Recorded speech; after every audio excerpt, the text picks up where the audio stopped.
Hello and welcome to Everyday Oral Surgery. This is your host, Dr. Grant Stucki. I am an oral and maxillofacial surgeon practicing in Denver, Colorado.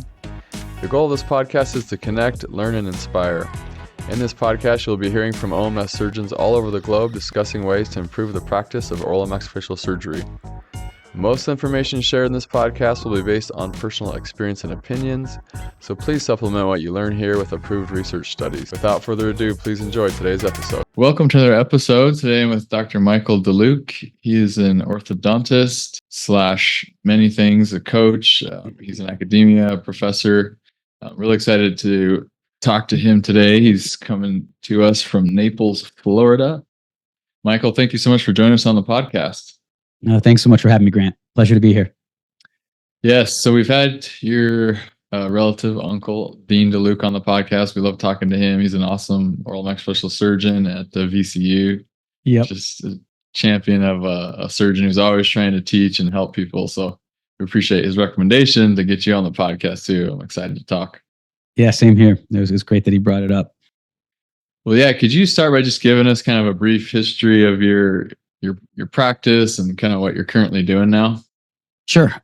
So dentistry definitely is in the bloodline, so to speak, of my uncle. His three brothers, one of whom is my father, were all dentists. Dean was an oral surgeon. The other three were GPs. And then their father, Dominic, was an oral surgeon. So it's, and since now, two other of Dean's nephews, two of my first cousins, are also, one's an endodontist and one's in an oral surgery residency.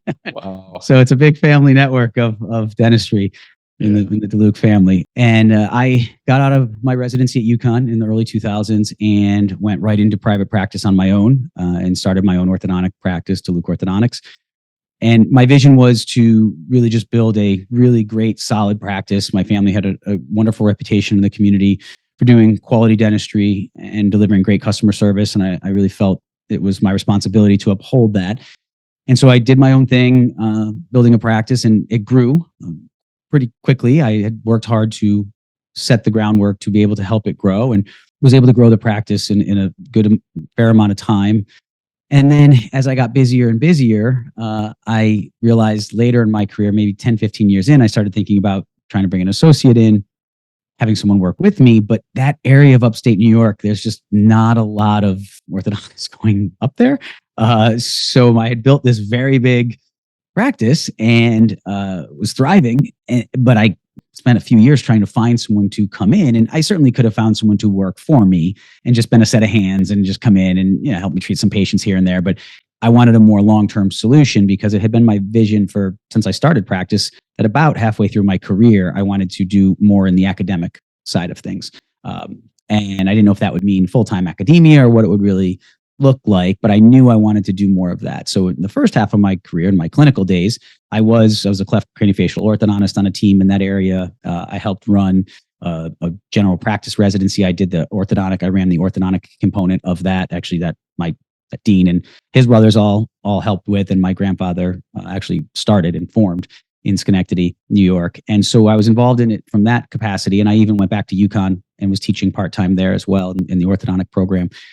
But I knew I wanted to do even more teaching and probably less clinical. And so I just needed to find the right person to come in and help with that transition. But that proved to be more difficult. And part of that might be a me problem. I'm very particular and I knew what I was looking for and just couldn't seem to find it. And so I did end up hiring someone in the 2019, halfway through 2019. And it seemed like it was going to work out great from the area. We hit it off, and just for different reasons, it didn't work. And then COVID hit, and I had some time to think about what I was going to do because I had this very, very busy practice that I knew I just couldn't keep it going at the pace it was going. It was the gentleman who valued my practice, who does the vast majority, his firm are the leaders in orthodontic practice transitions in the US. He said, "You're doing the work of 2.5 to 3 orthos yourself. Like, this isn't sustainable."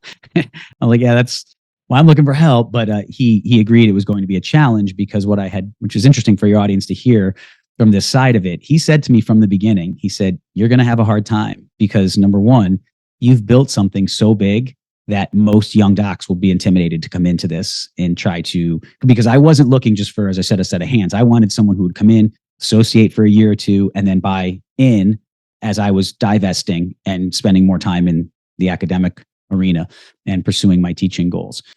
So he said that was one problem that I was going to have. And the other problem I was going to have was, he said, not a lot of people he was from North Carolina, are emailing or calling asking to come to Schenectady, New York. And nothing against Schenectady. It's just not exactly a destination. He said, you put this in the South or areas of the West, you certainly have a line out down the block, but it's going to be hard. And it was prophetic. He was right. I didn't want to hear it at the time, but he proved to be correct. And so then when I found this gentleman, it just seemed so, it was, oh my gosh, it was great. And when it didn't work out, and I had to let him go after just 3 weeks working for me, it was hard. And so I had to regroup and figure out what I was going to do, and a lot of soul searching. And I decided that I was going to phase my practice down. And this practice I had built from nothing, I was going to phase it down to nothing. And I got offers to sell to corporate, but it would have been very lucrative. We can talk more about the financial side in a moment. But my wife and I had put ourselves in the position that we didn't need to take a big payday from this. And I knew I was doing a lot of unique treatment in the way of airway and 3D imaging and things that just not a lot of people even still are doing, but definitely back 5-6 years ago weren't doing. And I didn't want to leave my patients. Ortho's different that way. You guys in surgery, and it's more, not there's not a continuation of care in some aspect, but it's more procedure based. Ortho's over a continuum over years sometimes. So all these patients had to come to me for a specific type of service, and I just couldn't live with turning them over to somebody who probably wasn't going to fulfill that. And not saying their way's wrong and mine's right. It's just people. I didn't want to bait and switch my patients. So, and I felt it was my responsibility to end it responsibly. So I did. I literally finished every case I started. I announced in the fall of 2020 that I would no longer take new patients. Everybody who was scheduled a few months out from there to get started, I honored that, but I didn't have anyone else scheduled to start. And then I finished up every single patient and then transitioned in that time. Over the past couple of years, I've now built my orthodontic coaching platform and my podcast and teaching at a orthodontic residency down here in Florida. So it's been an interesting ride, an interesting transition, but I'm really happy with the way everything has evolved. Wow, that's quite a story, and a big decision to do something like that. You don't hear that every day. People just phasing down a practice to nothing. Yeah. And so you're phasing down. You're saying, "Hey, I'm kind of looking for something else." I mean, did you have, when you were kind of ending your practice, did you have this vision of, here's what I'm going to do next? I'm going to coach and do a podcast and do all this stuff, or did that come after the fact? I had a vision that I wanted to not just go, say, work in academia. I knew I wanted to be involved part-time in academia, but I knew I wanted to build my own content. I haven't been my own boss and run my own practice for a couple of decades. I knew I didn't want to go to work for somebody and answer to anybody. That's why I started my own to begin with. I knew I wouldn't probably make the best employee in that respect. So I knew I had an idea and a vision, a broad vision for sure, of what I wanted to create. The specifics of it, one of those goals to achieve that vision was getting ADA CERP recognized. So that was one of the things I knew I had to do. And so I had to build certain course content and have a website to be able to host that content. And so all of those little details started falling into place more as I worked towards building what is now the DOC, or DeLuke Orthodontic Coaching platform. As far as the podcast, as much as I would love to say that and joke with my wife that I had this great idea one day, it was literally a year and a half ago, and I just built my content. It was late spring, early summer 2023. And I built a couple of courses. I got my ADA CERP recognition. My website was launching, and I'm just thinking, how do I get this message out there? So I started reaching out to some different publications about getting some articles in publication, but I just thought I can't really get people to recognize this. And so she said to me, well, did you ever podcast? And I honestly didn't know much about it other than having listened to obviously some podcasts, but I didn't know the first thing about doing it or starting it. So again, my vision, yes, was to get the message out and educate. The mechanics of that and what that would really look like has evolved. And then I decided, I looked into it, I researched it. YouTube can be really helpful for those things, and started to figure out what that would look like, and then launched my podcast that summer and just started putting content out. And initially, I even launched on my YouTube channel just some videos I recorded. Just started recording some things and putting them out as sort of quote unquote podcasts, and then I started having some guests, and now we're pushing our 100th episode here coming up soon, and it's been really Awesome. amazing how it's taken off and fun. And then the last piece of that, the academic side, that was, I just knew I wanted to be involved in that. And then I'm fortunate that where I am in Florida, it's not far for me to go to the residency at Nova, and I reached out to the directors, and it's been great. I love that side of it. I love teaching the residents, and it keeps my hands in it because I get to be in the clinic, and the first years obviously need help with placement of appliances and bracketing and treatment and beyond just the treatment planning. So I get to keep my hands in it to a certain extent, which keeps me fresh, which is great. Yeah, that's cool. You know, I think there's a lot of oral maxillofacial surgery surgeons who probably have similar desires, or at least would like at least to part-time be in academics, if not full-time. But you know, in some regards, a lot of us have what we call the golden handcuffs. You got a great job, and you earn a lot of money, but probably also a lot of us are living at a high standard and maybe not a lot of surplus. What do you recommend to people who kind of want to transition to something maybe away from private practice, and how do you financially make that leap? It's really a great question. It starts with the vision, what you were saying before. I early on knew that I wanted to be able to retire by 50, have to have that as an option from my clinical practice. I wrote it down early in my career. That was a goal that I set because my vision was to be able to practice beyond that if I wanted to, not if I needed to. So it really does start with knowing where you want to end up. And it doesn't have to be a certain age. And a lot of people hear that and think, well, I like what I do. I just want to keep doing it. I was on a call with a gentleman in the UK yesterday, and great guy. And he was just saying, I'm just loving this. He's in his mid 50s. Like, I could just do this forever. And that's great. And some people want to do that. But as you alluded to, some people don't. And they do kind of feel they're the golden handcuffs and that they're tied down a little bit by their finances. So I would say develop your vision. As I talk about a lot, what does 20-year you look like? You know, in 20 years, who are you? Where are you? Are you married? Are you single? Are you divorced? Do you have kids? Are they in the house? Are they graduated and doing their own thing? You don't know for sure. Are you living in a warm weather climate, cold weather climate? But if you start to think about it, we all know ranges, right? Like we know the extremes that we wouldn't want. So sometimes when people say, well, Mike, I can't think about that. So I draw the analogy. It's like picking a place you want to go when you're driving. If you're going to drive cross country, you could get in and just start going, and you may end up in some cool places and you may do some cool things. But as time goes on, you're not actually progressing toward any destination. If you at least know, well, I kind of want to go, if you're on the East Coast, I want to head out west. There's certainly a lot of different paths you can take to get there, but you start to understand where you want to end up. And you may not even end up exactly there, but you're going to end up close. So that's where it started for me. So I came out, my wife and I combined, we were about $250,000 in debt. It was all student debt. We didn't have any consumer debt other than small car loans. And we really set it as the vision. And it was a risk to start a practice. So all those young docs out there, I get it. When you're thinking about starting a practice or going to work for somebody, it's humbling. And I know a lot of people have more debt than that today, but in early 2000s, that was a pretty big number too. So we just started to put together a financial plan, and we started to work. We sought out a good financial advisor who remains our financial advisor to this day, Justin Smith. He actually was on my podcast and one of the earlier guests on my show, talking about some of the philosophies that he helped us use.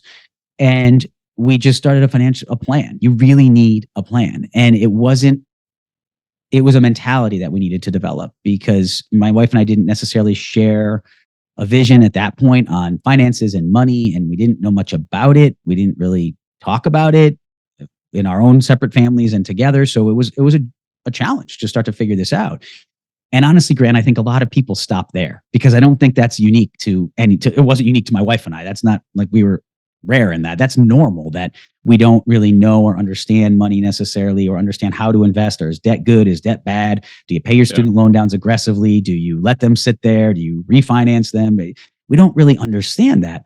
What we did in one book I would love to recommend to your audience that really got us thinking differently about this. And I have no ties to them other than I just absolutely love it. Rich Dad, Poor Dad. It is such a great book to just get you thinking differently about money. I mean, we took a little course they had at that point, it was, there was no online even, I don't think. It was a little, they sent us a booklet in the mail and some VCR tapes, and we would watch these and just start to think about money differently. And the key really becomes when we all, thankfully in this profession, whether it's oral surgery, orthodontia, or any dental generalist or specialist, we get margins. I mean, very few of us don't get a pretty good paycheck. It's what we do with those that really makes the difference. And you have to be very intentional with it. You really do. Yeah, that's really helpful. I like you're talking about having a vision and knowing where you want to go. I think, like you're saying, probably most of us, if you think about that, it's pretty vague. We have some ideas and maybe kind of say, oh yeah, it'd be great to end up in Florida on the beach somewhere. Mm-hmm. But, what do I want to be doing? All the specifics, what are my expenses going to be in 20 years? Mm-hmm. What, all that stuff is. So if you talk about it now, 20 years before you get there, it's so much easier to make it actually happen as opposed to just hoping everything works out on its own to get to that point. I love teaching too. And so the other thing too, I think is we're saying is, sometimes you gotta kind of maybe not wait to do it. Like I have done some part-time teaching and trying to get into it and to make sure, okay, yeah, I'm liking this is what I want to do, as opposed to, I think I would like that. Let me plan for that. And then potentially getting there at the end of the road and doing it and being like, oh, this isn't what I thought. Mm-hmm. So I think stuff we can be doing now, stuff we can be planning for later. And also, as you know, the whole financial landscape is changing, especially in oral surgery, with so many private practices being bought up by venture capital groups, and not having an option for most guys to hang out a shingle right when they come out of residency. And it's kind of tough to know, like, where are we going, even as a specialty, and where can I go individually? But I love that you are doing what you want to do, and you're finding some good ways to teach and find ways to coach. Any other words of advice you have for young surgeons that are, maybe starting a job that is paying the bills, but kind of not something they envision themselves staying in, for more than a certain number of years? Sure. Yeah, I love that, because to me, finances are all about freedom. It's the freedom to do what you want to do. And you may end up thinking you don't want to do surgery past 50, but then you get there and you may. But the best part is if you don't have to. I think so many times, right? Like a lot of our stress is caused a lot of times by these decisions we have to make that we feel we have to make, or else I have to do this. For me, as much as it was a challenge phasing down my practice the way I did, when I knew I could do it, and we talked to my financial advisor, obviously, extensively before I made that decision. And I can get to in a second some of the decisions we made that helped put us in the position that by my mid 40s, within 18, 19 years of having had $250,000 debt, was able to be actually even less than that in terms of time, maybe 16 years, was able to be at the point that we achieved financial freedom.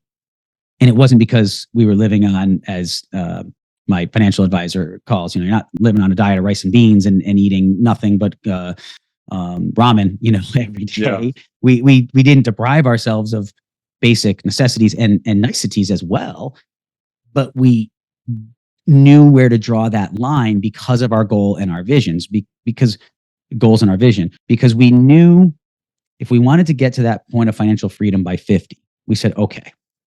The practice was making no money initially. Obviously, I started it. I had nothing. So my wife is an occupational therapist. We were living off of her wages. And then as the practice started to grow, we started to bring money in. So we were living very humbly. So that would be one piece of advice I would give people is, it sounds cliche, but you don't need to buy the big house. You don't need to buy the beautiful car, the boat, everything right away. That will come if you make the right decisions. And I'm blessed to say we were able to do all of those things. But initially, we built a little starter home in a suburb that we probably wouldn't have wanted to send our kids necessarily to school in, but we didn't have children yet. So we're like, well, we could get a nice little home here. We can, put our own touches on it and try to sell it in a few years into a bigger home. I did the same thing with my practice. I started by subletting space from another orthodontist who only used this office 2 days a week and was in his main office the other days. It's a small little spot, but it was perfect. So I didn't have to buy chairs. I didn't have to buy a sterilizer, and just split the expenses with him on the overhead, but just had to buy my own braces and pliers and equipment. And I didn't have a lot of patience, so I didn't need to buy a ton of it. And they give you grad deals and everything. So my startup costs were able to be very modest. And then so some people can do that part. Where it gets tricky again, Grant, is when you then start seeing the money coming in, to not feel like, oh, now, well, I've earned this and I deserve this, so now I'm going to go start spending. And you keep as I talk about in Rich Dad Poor Dad, you keep the cash flow of the poor, right? Right. Whether it could be $10,000 in and $10,000 out, or it could be $1 million in and $1 million out. Your cash flow, what you have left at the end is assuming none of those are going to investments, is the same. So it's zero in both cases. So we started, as that margin built, we reinvest. Before we got a bigger house, we reinvested those margins back into the practice. And I ended up buying a building to move the practice to. And then I finished the practice out for the vision of a practice that I wanted. And then as that kept going, then we looked, the margins went up again. Well, then we invested into a bigger house. Now, this whole time, we're actually investing in our retirement, and we're starting to build up our emergency funds. And even though I had some debt, and I know some people, Dave Ramsey's a big name in the financial sector, and I have no issues, I think there's a lot of good things he says in terms of fiscal responsibility, but he tends to have that snowball mentality, pay down the lowest debt number first and don't worry about the interest rate. We didn't have that. I had, my biggest debt number was our student loans, but I was able to refinance them at a ridiculously low interest rate at that time. There was like a government program incentive they were running.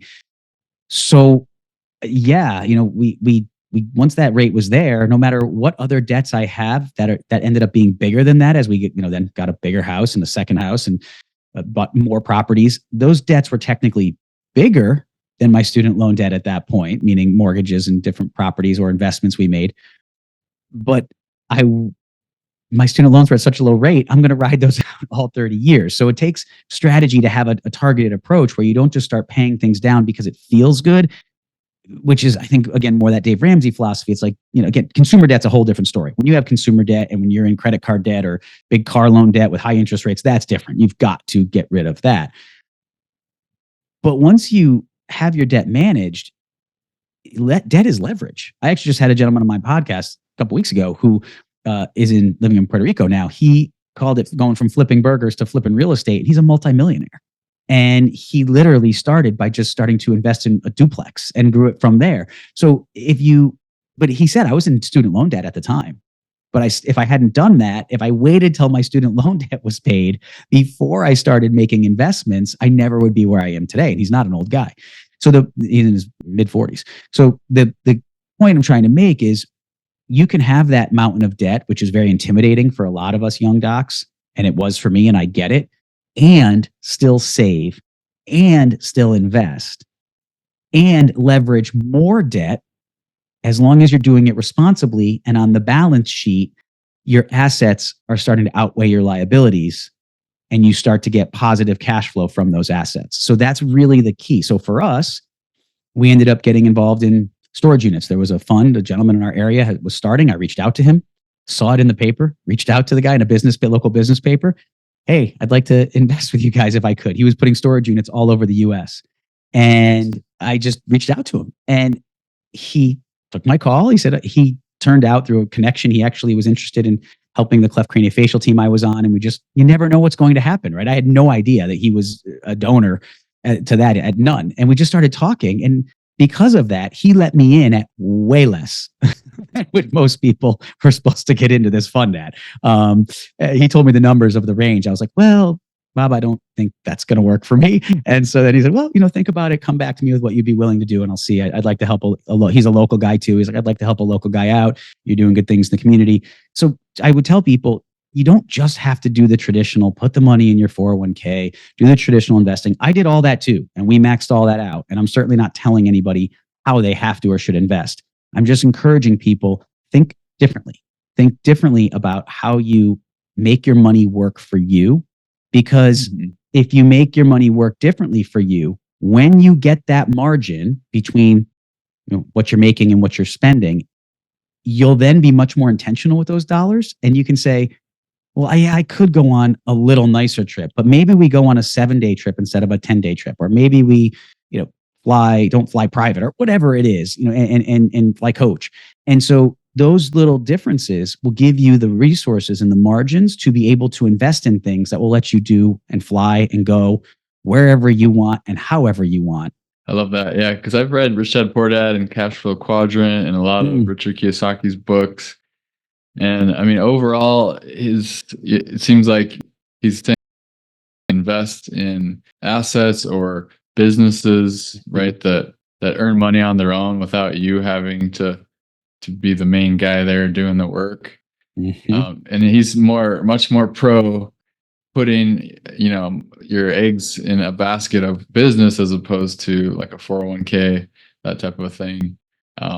I do the same as you. I kind of try to do all of it and diversify. I don't have the cojones to do exactly what Richard Kiyosaki says, but there's something there, and definitely it's much more exciting. I think it's mentally stimulating when you are investing in businesses that can kind of grow on their own, and you're watching that, learning from that process. Yeah, and the word that he uses all the time is delayed gratification. And it is so important. And I talk to residents and young docs about that all the time. Delayed gratification. You will get everything you want and more. And there's time. And you don't even have, honestly, Grant, you don't have to delay it that much, especially in a specialty like oral surgery or in orthodontics. I mean, if you're doing even reasonably well, it's not that long of a delay, but those dollars you invest early and you start to make work for you early, they start to gain a head of steam that it's slow initially, right? You look at it, and I remember those days where you're putting this money aside and it's just not doing much. And even if you're investing into stocks or bonds, with post-tax dollars, or your retirement accounts through your practice or your employer, or starting to do some of these ancillary investments in real estate, it's just not really appreciating much. And you're looking at your balance sheet each year, and it's just not growing to that extent. And again, with a balance sheet, I ended up on my website if you go to the website, there's a balance sheet pops up that it's a custom, you can pre-fill anything in. It's all automated that I built. The one my wife and I used, I literally just put it there for anybody for free, because it starts to tell people how to think about income and expenses and assets and liabilities. And if you start to fill that out, that really is therapeutic. So I would encourage people to, it doesn't have to be mine you use, but start there as Rich Dad calls it, your financial report card, right? You have to know it. We don't like to look at that. We're type A's, we're achievers, and it's not always the nicest thing to look at. And when we started ours, it was downright depressing to look at what our balance sheet looked like. We had very little income coming in. Our expenses were right up there with our income, and we had zero assets to our name. And we had this big liability that was student loan debt. And that was where we started. And but yeah, as you chip away and little by little by little, you raise your income. Well, don't raise your expenses quite as much. And then you buy something else that's more of an asset, and you start to gradually pay down some of those liabilities. The board flips, and in that cash flow quadrant, and Rich Dad calls it, you get out of the rat race, right? With what Kiyosaki says. And when you get out of the rat race, when you don't need to work for your money's working for you, and you're getting passive income, as you said. And it doesn't mean you have to be cleaning toilets and going into apartment buildings at midnight to try to fix something that, a broken fire alarm. It's a lot of I have some physical real estate still that I own and rent, but most of it is purely passive. And it's different apartment buildings and student housing complexes at universities. And as I said, storage units and retirement communities, healthcare facilities. And so you can really but if you don't have that delayed gratification and you keep spending what you make, you will never have the dollars to get in on those deals, because those deals do require some upfront capital to get in on. It's not, they're not looking for people to give $100 or $1,000. So if you don't have the margin, you'll never get that. And then I think a lot of those people, to your original question, end up 20, 30 years into their career, burnt out and feeling like, I don't know what to do. And that's where those golden handcuffs come in. Yep, for sure. I'm wondering if orthodontics is similar to oral surgery from the standpoint that I would say most oral surgeons are pretty passionate about the job, and we like doing it. And we get a thrill every time we extract a wisdom tooth or do an implant. And I don't know if that's the same because orthodontists, they're mostly just like drinking Diet Coke and telling an assistant, go do the work. And if anything happens, that I'll be in my office. No, I'm sure there's some joy there. But I think one thing that can happen, and I've talked with multiple people on the podcast, is that it can be joyous and it's wonderful, but because of that, sometimes you almost get sucked into thinking, "Oh, I can do this forever," and you don't really plan for the day when you can't do it. And this oral surgery is very hard on your body, and we know that it's hard on your neck, your back, hands. I mean, it's very physically demanding. And so at some point, even though it's a joyous, passionate thing that we're doing, we all hit a wall physically. And for me, that was like, I hit a wall at like 35, I was young and I had some horrible back issues. And I've shared the story on the podcast, back surgery that went wrong and really horrible chronic pain, stuff like that. And so that was like a wake up call to me, like, holy crap, man, I have to have some plan B here or else things could hit the fan real hard for me and my family. Luckily, I kind of got through that, but that instigated a whole financial journey and looking for ways to earn income passively. But it's not easy, and also it's scary, I think, to venture into business realms that we're just not familiar with. Most of us don't have much financial training or background, and it's like some guy approaches you about, like you're saying, storage units, and it's like, gosh, is this a good deal? I don't know. It's kind of scary. Maybe this guy will lose all my money, maybe won't. I got into actually restaurants and earned money through that. And luckily was successful, but I've seen many people make many bad financial decisions. I shared on the podcast, my dad was a dentist and he opened up a used car lot because the patient thought it'd be a good idea. And the patient ended up embezzling like hundreds of thousands of dollars from him, lost a bunch of money. And he's always gotten into some good and bad investments, but always he's been very brave. And so that instilled in me this courage to try things out and see where it goes. But what would you say to people like that who are like, gosh, all I know is dentistry and I'm too afraid to get into anything other than dentistry? Yeah, that's such a good point because that's super common. That is super common. I hear that from young docs and residents I coach all the time. And one thing that really helped us was having a trusted financial advisor who's a fiduciary to help you navigate those waters. Again, the episodes I had Justin on, he talks about it and what a fiduciary is and why having someone who is one is important. But the general sentiment of that is they have to look out for your financial best interests once they are declared as a fiduciary. So that means if I went to Justin and said, hey, there's $100,000 of surplus this year, and there's an opportunity I could put that towards this type of investment. Let's just say use the storage units as an example, or I could max out more, try to put more into a 401k or retirement plan, or let's say that was maxed out and you're doing profit sharing and all of that, and you're maxing everything out from that regard.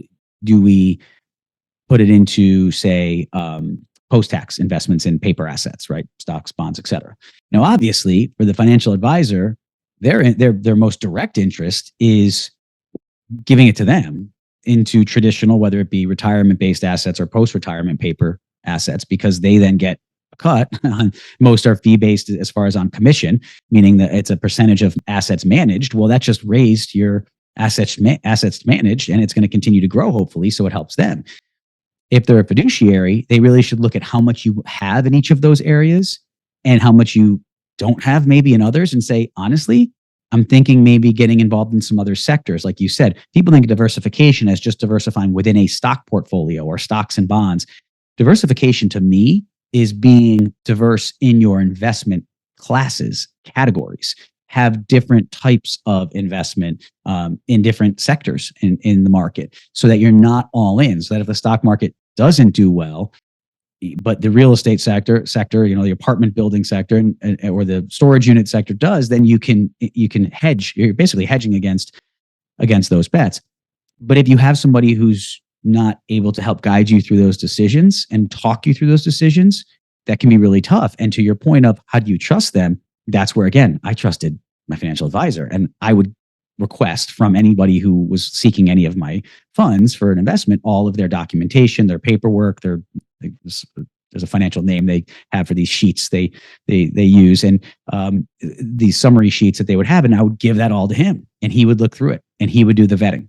And it was just a service he provided. He was, he's making commission off of us for managing our assets, and that's one of the services he would provide, is to look at those opportunities, and then he would come back and say, I think this is probably a good one, or not feeling it with this one. We would even, honestly, Grant, we would go to him and say, when we were looking at getting a lake house up in the Adirondacks, we went to him, and he knows all our numbers. We had to produce, and it also keeps you accountable, because we had to produce our balance sheet for him every year. And so it makes you do your homework and look at your numbers every single year. And so he knew where we stood. So when we went to him and said, there's an opportunity for a place on a lake, should we do that based on where we're at? And then he can help us look at it and say, yeah, well, money wise, you might be a little better doing maybe, say, option B, but quality of life wise, this is going to give you the respite and the peace of mind. You're now 10 years into practice. Obviously there's more stress. This would be a good thing for you and your family. Your kids are starting to get a little older. This could be a really nice family opportunity.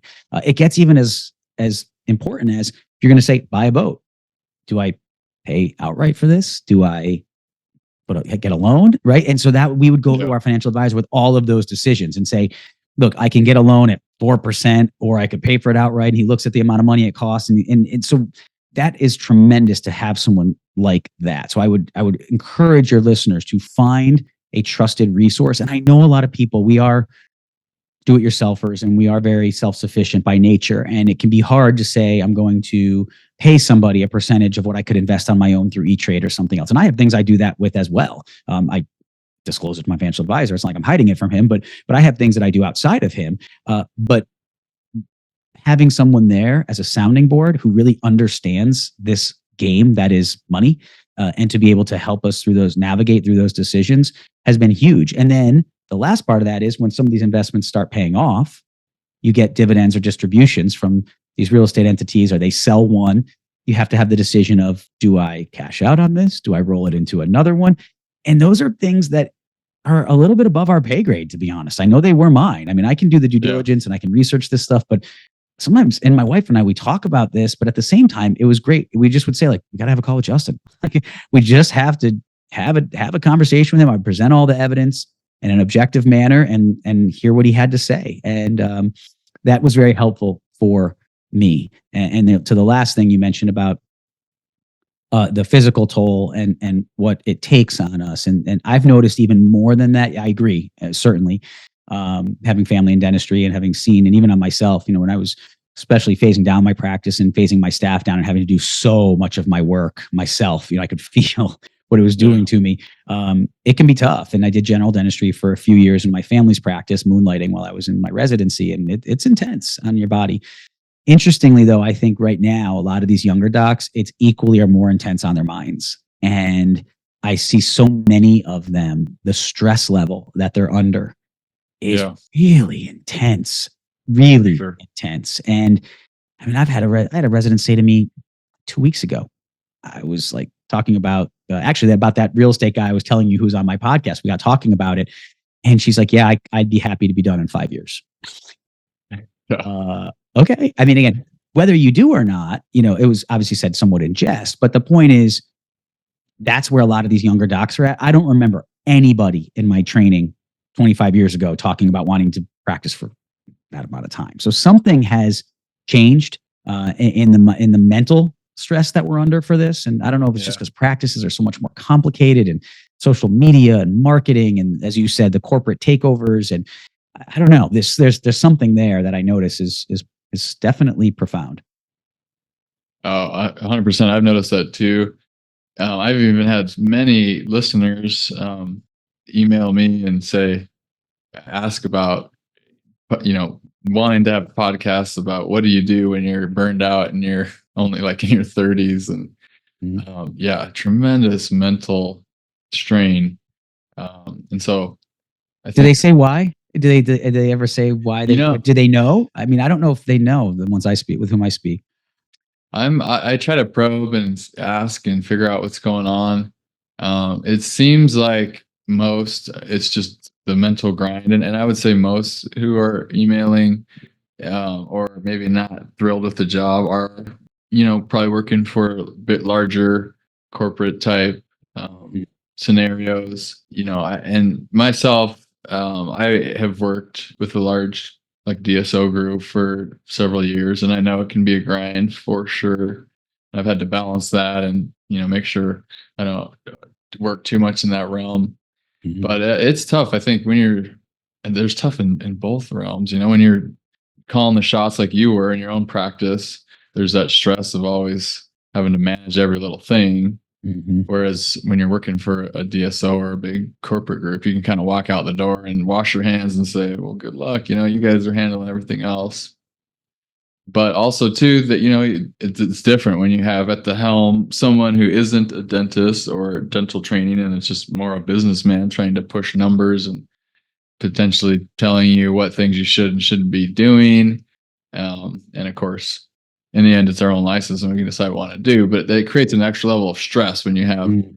so-called business people running the business saying, I don't know, you need to do more prophies if you're a dentist, or just do more starts as an orthodontist, Mhm. whatever, do more bone grafts as a surgeon. Mhm. That's what a businessman will always say, right? Is do more Yeah. things that produce money. And I mean, most of us didn't get into dentistry purely because we want to make a lot of money. I mean, it's a tough thing to get into, and it's a grind with Mhm. all the social aspects of talking to patients, solving their problems. Oral surgeons were always dealing with very high anxiety patients. Mhm. So there's much easier ways to make money. I'm Mhm. positive of that.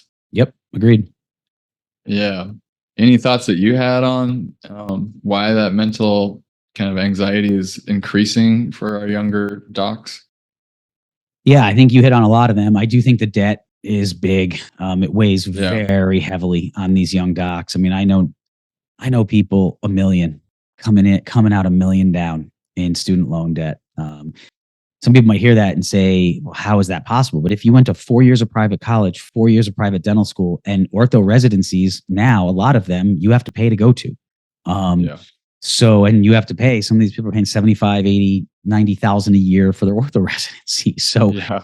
you do the math on that, and then you add up the interest that's accruing on this debt while they're there for anything that's not subsidized. It's intense, and so I know that's big because they feel the weight of that big number, and I do think that makes them then not, as we were talking about before, maybe take some risks or do some things investing wise that they could help develop that financial freedom down the road. And it becomes this sort of like, whatever, I might as well enjoy my life because I'm never going to get out of this debt. It almost feels like it's futile to even think about, which Yeah. I get, but you just can't do that. You have to keep to a plan and a vision and manage that debt and understand that that debt is there.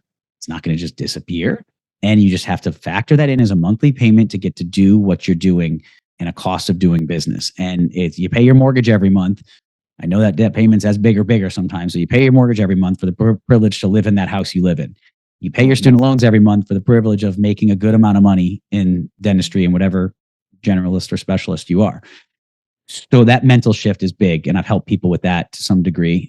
The other is you were talking about going to work for corporate. So the orthodontic world, the corporate world, I mean, I'm not going to say all of them. I don't know, but a lot of them, it's pretty intense. I mean, some of these places are treating 150 plus patients per doctor per day. I mean, they are literally just they burn them out. I mean, there's not many people I know of that, some have been on my podcast, where they ended up going out and starting their own practice after a few years. They just couldn't take it. I mean, they just couldn't take it. You can't do you're somewhat handcuffed in what you can use for materials, what you can use. So you're using, like you said, the business people, it's about overhead, it's about bottom line, everything. So for me, in my own practice, if I wanted to implement cone beam, which I did, I was an early adopter of low dose 3D imaging. I was able to do that because I was able to budget for it. And I could increase my fees X dollars or however to absorb the costs. And I could invest in whatever bracket. So I made sure I had the best of everything I could. And yes, my fees were higher than my colleagues, but I had the responsibility to back it up by the services I provided. In the corporate world, they think about things differently.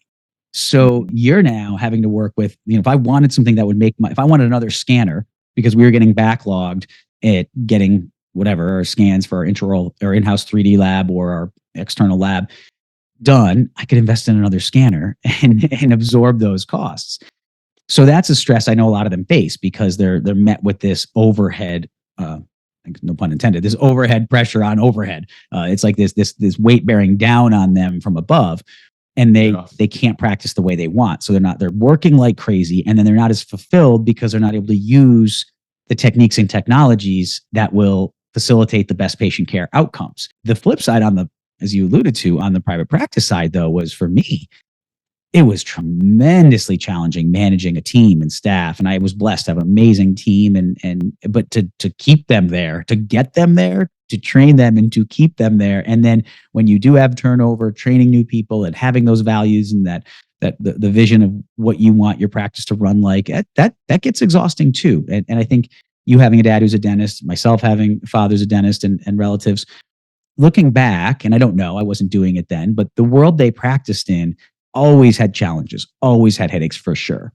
But it was I don't want to say simpler in the sense that the dentistry probably, in a lot of ways, is probably simpler now because we have so much more technology and ability to do things. But it was a more routine day.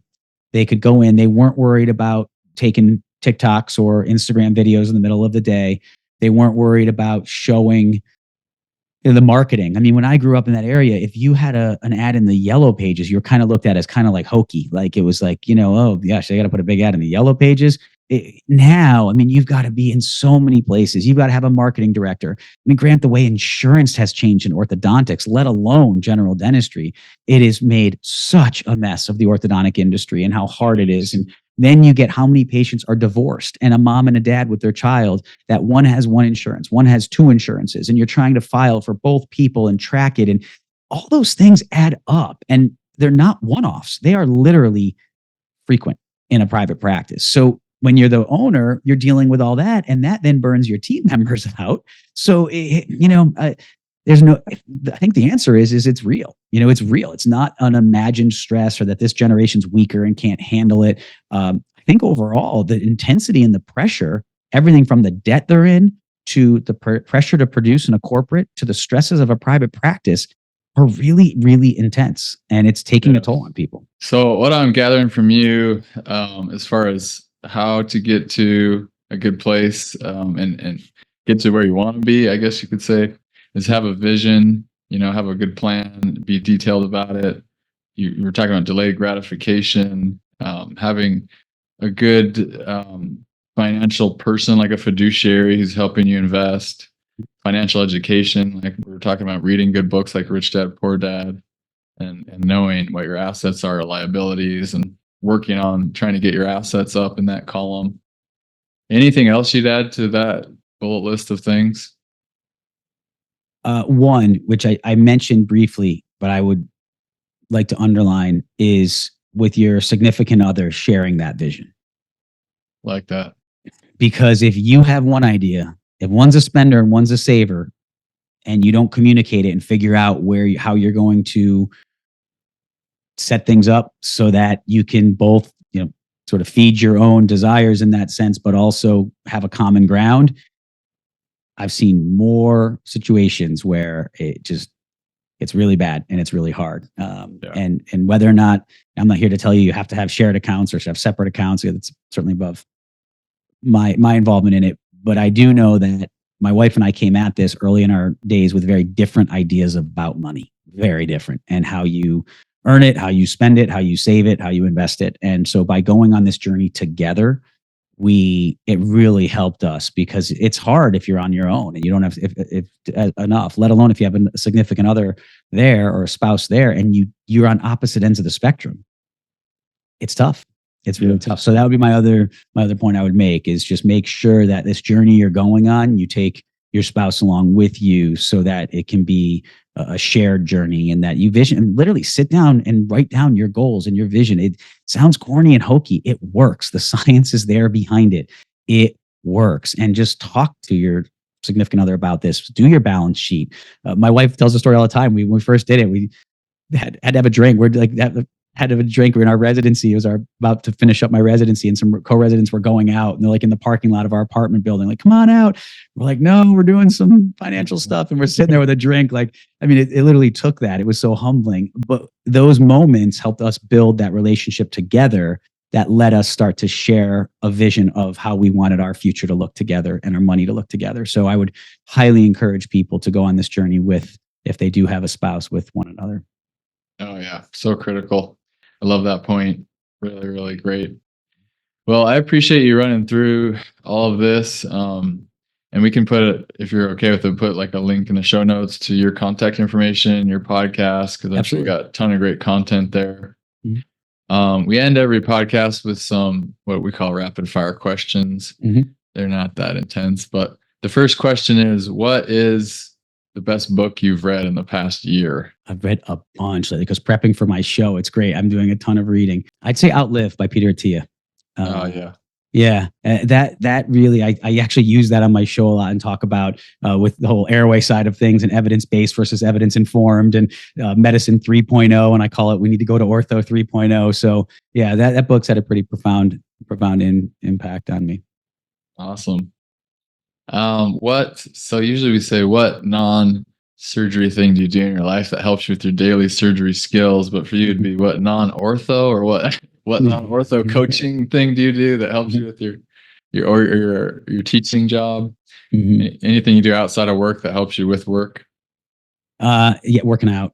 It's my sanity. Yeah, it's my sanity. I run pretty hot, and so it's how I blow my steam off, and nice. It's my time. And that was actually one of the harder things in private practice. When I still did it. I still made sure I got there at least 3 days a week. Sometimes it was late at night, but I knew I needed it for my mental health. But that's been one really nice part of this sort of 2.0 version of my career, is I can really carve that time out in my day and have nice. That mental time to just get an hour in the gym and just let myself unwind. And I encourage everybody out there don't skip over those things that bring you peace and mental health as well, because it can be really easy when life gets busy to just put that on the back burner.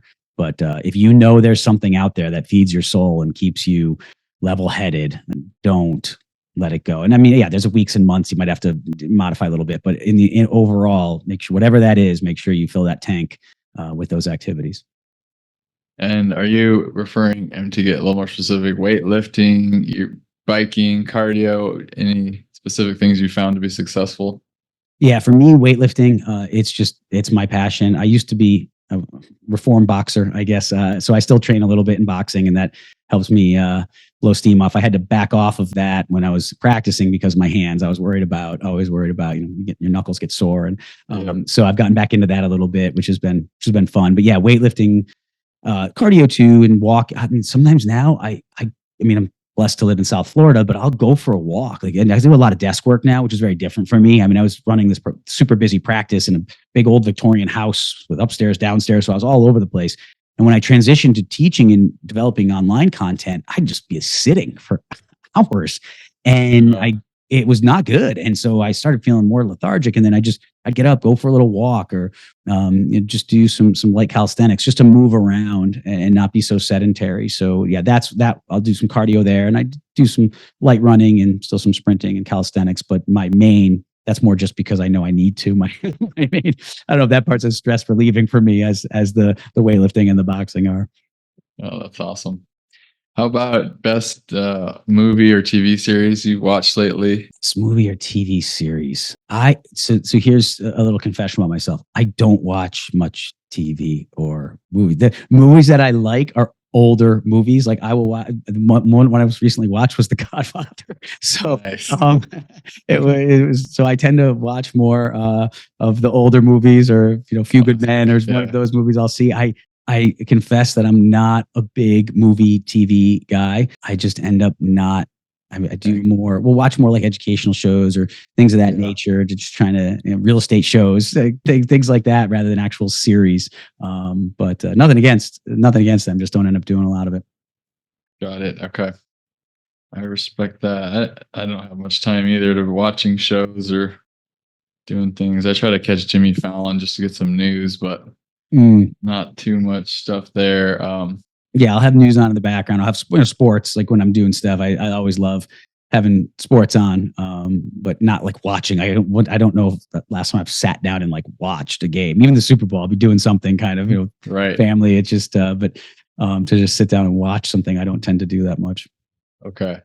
Last question is, what is your favorite quote? One quote, and it sounds kind of repetitive because I have it on my website and I put it in pretty much every lecture I give, is from Steve Jobs. I don't know when he said it, obviously when he was with us, but don't be trapped by the dogma of other people's thinking, which is living with the results. And it's area that we talked loosely about off camera, but with airway and the orthodontic treatment in anything, I'm sure this applies in surgery as well. Dogmatism can be very pervasive and it can really prevent progress. And I always encourage young docs I teach to just keep an open mind. Try not to be dogmatic. We all are dogmatic in some ways, right? But it really does force us to live with those results. So I would challenge everyone out there, when you get that instinct of defense, being on defense or defensive, that they can't do it that way, or that's not right. There's no literature about that. Well, there might be. You just might not know about it, and that gets into that Peter Attia, evidence informed versus evidence based. And there's a lot of people with a lot of experience who are doing a lot of things that you may not may not know about, but that doesn't mean it's not a thing or it's not possible. So keep an open mind. And that applies aptly to the financial discussion too, because I know a lot of people, when you talk about these things, say, well, I can't, I just, I'm too far in debt, or I'm too far. No, you just have to think about it. Don't be dogmatic, open your mind, and you'll be able to achieve whatever you want. I love that as well. That quote makes me think of, I think there's this common thought, like once you finish, for example, oral surgery residency, you have this feeling that you've gone through such a long, stressful thing. And you feel like you've learned everything, that there is to learn. Mm. And oftentimes your learning kind of just gets frozen once you graduate, right? And it becomes much more harder for a lot of people to continue learning, changing, and growing in their practice. And I see so many people who just can't change from what they learned in residency. It was like they were in learning mode and now they're in, practice mode. And for some reason, they can't keep changing. And I think it's so important to keep growing, doing CE courses, trying new things. Even after you've graduated, we're always students, and keeping that mindset is so critical for your practice. Yeah, so often we're threatened, I think, by something different than the way we do it. Almost if it's like it makes us feel like we're doing it wrong. Well, it's not that you're doing it wrong. It just means there's a better way. And I think we're fearful that if we see that way, well, then we'll have to change. And we all know change is really hard. So probably just easier to kind of do it the way I'm doing it. It works. It's been working for me, right? But the biggest growth I've had in my practice and in my life was when I wasn't trapped by that dogmatism, and I got in that insecure place where it doesn't feel so good and so comfortable, but you come out of it way better off. So, for sure, a good book too that reminds me of someone who just lives for learning and is not afraid of change is David Goggins. I don't know if you've ever read his books. Yeah, Goggins is great. Yeah. He's the ultimate hardcore warrior. Yeah, he is hardcore. He makes Jocko look soft. That's right. He is something. He's a machine, I swear. They have to get his DNA and figure out how that dude is wired, because he's an interesting human.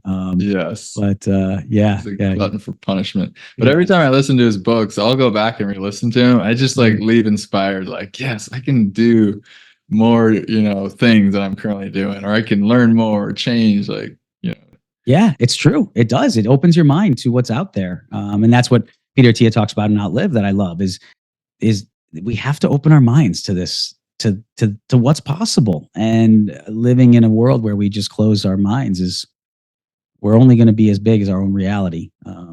Yeah. Awesome. Well, Michael, thank you so much for doing this. I've learned a lot. It's been a pleasure for me. Hopefully we could reconnect and do another episode soon. Oh, I would love to. Thanks so much, Grant, for having me on. It's been an absolute pleasure and really, really enjoyed the conversation. Awesome. Thank you. Have a good day. Thanks. You too. Bye.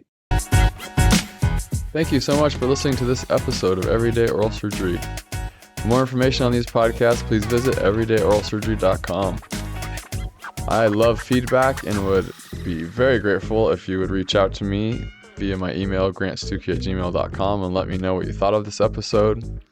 Or you can text me at 720-441-6059. Additionally, if you have any topics you'd like to hear about, or if you would like to be a guest on the podcast, please email or text me. I found many of my interviewees through people who have been contacting me and have been listening, and I've gotten so many great ideas for more podcasts, and that's what helps keep the podcast rolling. So I really appreciate you making that extra effort and helping me out with feedback and knowing what to do next on the podcast. Thank you so much.